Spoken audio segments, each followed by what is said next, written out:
पुण्यामध्ये सशक्त लोकायुक्त कायद्यासाठी ज्येष्ठ समाजसेवक अण्णा हजारे 30 जानेवारीपासून राळेगणमधल्या यादव बाबा मंदिरामध्ये आमरण उपोषण करणार आहेत। 2022-23 ला मंजूर झालेला लोकायुक्त कायदा राष्ट्रपतींकडे का पाठवला असा प्रश्न त्यांनी केलाय। जनहिताचाच कायदा न आल्यास जीवनाला पूर्णविराम देणार असा इशाराही हजारेंनी दिलेला आहे। लवकरात लवकर सशक्त लोकायुक्त कायदा अंमलात आणण्यासाठी माझे शासन कटिबद्ध आहे।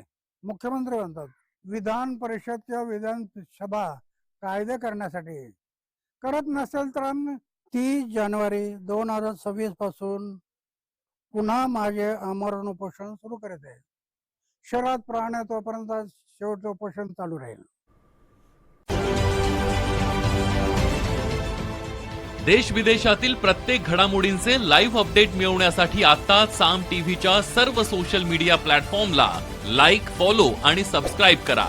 तसंच सर्व नोटिफिकेशनसाठी बेल आयकॉन प्रेस करायला विसरू नका।